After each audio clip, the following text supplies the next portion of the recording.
عزیزان گرامی، معزز بہنوں اور بیٹیوں، بالآخر رمضان المبارک کا آخری عشرہ شروع ہونے کے بالکل قریب ہے۔ امام ابن رجب رحمۃ اللہ علیہ فرماتے ہیں کہ اللہ تعالیٰ نے جتنے بھی اعمال یا جتنے بھی دن یا مہینے ان کو فضیلت بخشی ہے، ان کا جو آخر والا حصہ ہوتا ہے نا، وہ سب سے افضل ہوتا ہے۔ جیسے یوم عرفہ ہے، اسی طرح جمعے کا دن ہے، تو یہ اور اسی طرح رمضان کا مہینہ ہے۔ تو اس کا جو آخر ہوتا ہے نا، وہ سب سے افضل اور سب سے اعلیٰ اور سب سے برتر ہوتا ہے۔ لیکن افسوس یہ ہے کہ ہمارا طرز عمل یہ ہوتا ہے کہ آخری عشرے میں بازار بھر جاتے ہیں، دکانوں پہ رش ہو جاتا ہے اور خریداری اپنے عروج پہ ہوتی ہے، اور اکثر و بیشتر مسلمان اس عشرے کو غفلت میں گزار دیتے ہیں، جبکہ رسول اللہ صلی اللہ علیہ وسلم آپ کے عام ایام جو تھے رمضان کے علاوہ، اگر ہم ان دنوں کو ہی دیکھیں اور آپ کی عبادات کا دیکھیں، تو ہم کبھی بھی اس کے مطابق اپنے آپ کو ڈالنا، کبھی بھی اس کے مطابق اپنے آپ کو ڈال نہیں سکتے۔ کوشش کر سکتے ہیں، لیکن اتنی محنت، اتنی کوشش ہم کر نہیں سکتے جتنی اللہ کے نبی صلی اللہ علیہ وسلم ایک عام دن میں کیا کرتے تھے، جبکہ اللہ تعالیٰ نے آپ کو بتا دیا تھا کہ ہم نے آپ کے اگلے پچھلے سارے گناہ معاف کر دیے ہیں۔ تو ہم جیسے خطا کار، سیاہ کار، جسے پتہ نہیں انجام کیا ہے، تو ہمیں کتنی محنت کرنی چاہیے۔ اور پھر رمضان کا مہینہ آتا ہے تو اللہ کے رسول علیہ الصلوۃ والسلام کی محنت جو پہلے ہی ہمارے لیے بہت بڑی اور بہت پرمشقت تھی، وہ اور زیادہ بڑھ جاتی۔ لیکن جب آخری عشرہ آ جاتا تو آپ اس میں اتنی محنت کرتے، اتنی اللہ کی عبادت کرتے، اتنی جان مارتے کہ عائشہ صدیقہ رضی اللہ تعالیٰ عنہ فرماتی ہیں کہ کان رسول اللہ صلی اللہ علیہ وسلم یجتہد فی العشر الاواخر ما لا یجتہد فی غیرہ۔ یہ صحیح مسلم کی روایت ہے کہ اللہ کے رسول علیہ السلام آخری عشرے میں اتنی محنت کرتے، اتنی محنت کرتے کہ پورا سال اتنی محنت آپ کو کرتے ہوئے کبھی نہیں دیکھا گیا۔ اور اس کی تفصیل کیا ہے آپ کی محنت کی؟ حضرت عائشہ صدیقہ رضی اللہ تعالی عنہا ہی خود بیان فرماتی ہیں کہ اذا دخل العشر، کہ جب آخری عشرہ شروع ہو جاتا ہے، یعنی جس طرح آج سورج غروب ہوتے ہی آخری عشرہ شروع ہو جائے گا، آج جمعے کے دن سن 1440 ہجری جمعے کا دن ہے، آج 20واں روزہ ہے، اور آج کا سورج غروب ہوتے ہی آخری عشرہ شروع ہو جائے گا۔ اذا دخل العشر شد مئزرہ، فرماتی ہیں کہ جب آخری عشرہ آ جاتا ہے تو آپ کمر ہمت باندھ لیا کرتے تھے، اور ایک روایت میں ہے کہ جدہ، کہ وہ بڑی محنت کرتے تھے اور اپنا ازار بند اچھی طرح کس لیتے تھے۔ اس کا کیا معنی ہے؟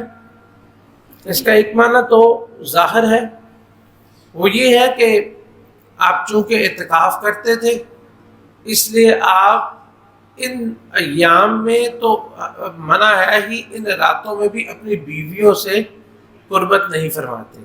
اب دوسرا اس کا معنی یہ ہے کہ آپ کمر کس لیتے تھے۔ ہمارے پنجابی میں بولا جاتا ہے نا، اردو میں بھی بولا جاتا ہے کمر کسنا، کمر کس کے کسی کو کام کو کرنا ہے۔ پنجابی میں کہتے ہیں لک بن کے، جو بڑا کوئی محنت والا کام کرنا ہو نا کسانوں نے، تو وہ کیا کرتے ہیں، کمر پہ کپڑا زور سے باندھ لیتے ہیں، جس سے پھر ان کو کام کرنے پہ زیادہ تقویت حاصل ہوتی ہے۔ تو اس طرح رسول اللہ صلی اللہ علیہ وسلم تقویت حاصل کرتے ہوئے کمر کس لیا کرتے تھے، وہ احیا لیلہ، اور شب بیداری کا اہتمام کیا کرتے تھے. یعنی جو باقی 20 راتیں تھیں نا پہلی جو رمضان کی گزری، اس میں آپ سو بھی جایا کرتے تھے، تہجد بھی پڑھتے تھے، قرات بھی کرتے، ذکر بھی کرتے، سارا کچھ کرتے، اور اس کے ساتھ آرام بھی فرما لیا کرتے تھے. لیکن اس عشرے کو آپ جاگ کے گزارتے تھے. اور جاگنے سے مراد جاگنا مقصود نہیں ہوتا کہ جی بڑی مشکل سے ہم رات کو جاگے، اتنی نیند آ رہی تھی. تو کئی کہتے ہیں جی ہم ساری رات جاگتے رہے، جب کچھ نہ ہوا پھر ہم باہر نکل گئے، گلیوں میں گھومتے رہے. کچھ کہتے ہیں ہم نے لوڈو شروع کر دی، پھر اس طرح ہم نے رات جاگ کے گزاری. تو رات کو جاگنا مقصد نہیں ہے، جاگ کے عبادت کرنا. وہ احیا لیلہ، رات کو آپ جاگتے. وَأَيْقَظَ أَهْلَهُ، اور اپنے گھر والوں کو بھی ساتھ جگاتے تھے، یعنی ان کو بھی ساتھ ہی ان کا بھی اہتمام کرتے کہ وہ بھی اٹھیں اور وہ بھی اللہ تعالیٰ کی عبادت میں مشغول ہوں، وہ بھی نماز میں مشغول ہوں، وہ بھی قرآن کریم کی تلاوت میں مشغول ہوں، وہ بھی اللہ کے ذکر میں مشغول ہوں. تو یہ سارے کام جو ہے اللہ کے رسول علیہ الصلوۃ والسلام کیا کرتے تھے. 3 جملوں میں آپ کا پورے عشرے کی تفصیل آ گئی، کوئی اس کے علاوہ کوئی کام نہیں رہ جاتا.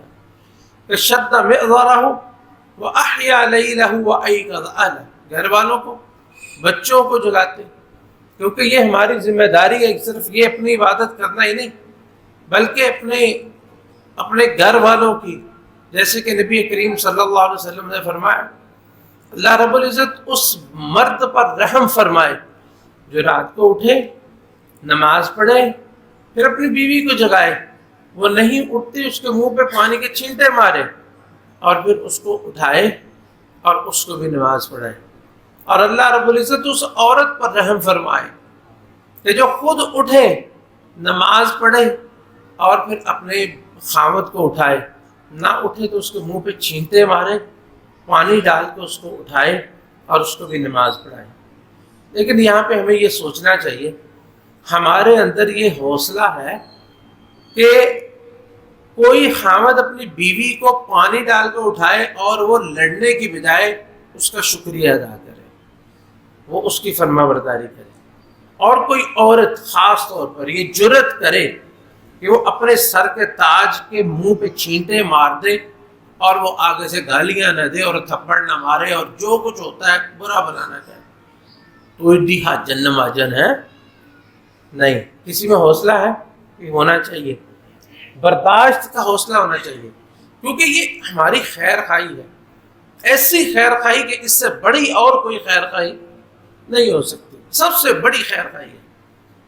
دیکھیں جب بیویاں اٹھاتی ہیں سحری کرنے کے لیے تو بالآخر خامد اٹھ ہی جاتا ہے، کیونکہ پتہ نہ کی تو مشکل ہوگی.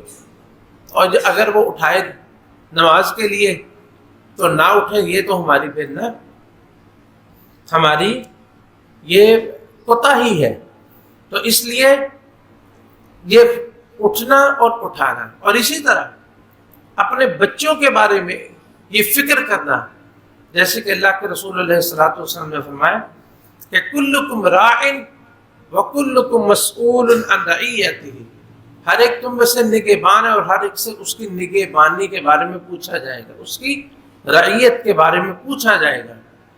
اور اللہ تعالیٰ فرماتے ہیں کہ قوا انفسکم یا ایھا الذین آمنوا قوا انفسکم واہلیکم نارا، اے ایمان والو اپنے آپ کو اور اپنے گھر والوں کو جہنم کی آگ سے بچاؤ.